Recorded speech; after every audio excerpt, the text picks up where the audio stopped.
Brilliance Audio presents the unabridged recording of Queen Takes King by Gigi Levangie Grazer, performed by Tanya Eby and Phil Giganti. To My Children, Thomas and Patrick. Part 1, September 2007. Chapter 1, The Queen.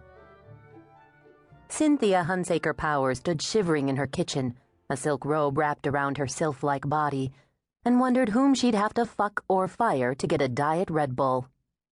Her doe eyes, accentuated by last night's false eyelashes, blinked at the challenge. She flicked her straight black ponytail, faded only slightly by age, and smirked. Cynthia's delicate mouth was stained, her beloved Chanel red No. 5 intensifying her pale skin. Reality check, Cynthia, she thought. When was the last time you did either? The chef wouldn't arrive until daybreak. The French butler was still asleep, and the housekeepers and drivers and trainers hadn't even tasted their first sip of coffee before hopping the train into Manhattan. Cynthia was alone in the kitchen, something she hadn't been since Vivienne was a baby. Had it really been almost 25 years? She'd been jostled awake by a recurring dream. "Snakes," Cynthia said out loud. "Even my nightmares are clichés." She imagined her therapist, Dr. Gold's, reaction. Don't waste my time, Boobala. I'm a very busy man. I've got a full day of undersexed neurotics. Now, find that Red Bull. The industrial-sized refrigerator revealed nothing. There were no other clues.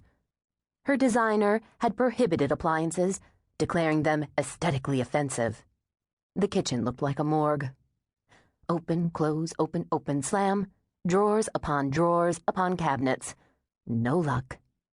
Cynthia was sweating in her hand rows when she finally discovered a black machine with sleek lines. Could this be a coffee maker? It bore no resemblance to the dented aluminum percolator her mother had used back in Aurora, Missouri. She squinted, trying to make sense of the buttons and the timers and the vents. Cynthia refused to acknowledge the slow submerging of the printed word into a gray blur. Reading glasses? Forget it. Next, people would be whispering she was a real beauty in her 20s. Even if Cynthia could bring Darth Vader to life, where was the coffee? She set the machine down. And where were her gatons? Caffeine and cigarettes, the breakfast of champions for ballerinas, even long-retired ones. What started out decades ago as a six-pack-a-day Diet Coke habit had morphed into almost a case a day of high-octane Diet Red Bull as her metabolism slowed. Cynthia was sleeping beauty without her fix. And to make matters worse, Esme, her personal maid, had hidden the cigs from her, instructed to ration 5 a day, 7:30, 10:30, 2:30, 6:30, 10:30, unless otherwise notified in times of crisis. Cynthia knew better than to bother anyone about her blessed unfiltereds at this hour.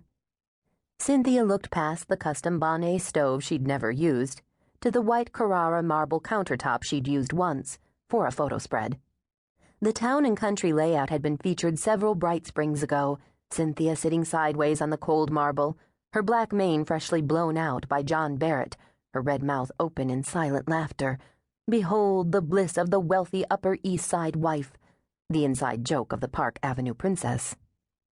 She could see her dancer's torso curved backward, one long leg emerging from the slit in her Armani, ending days later in the arch of her bare foot. The caption? Cynthia Power, patroness of the New York Ballet Theater, feels as at home in her barren Waxfield-designed kitchen as on stage in a pas de deux. Cynthia, the perfectionist, was known for being meticulous in her performances, on stage and off. Case in point, last night's pas de deux at the Waldorf.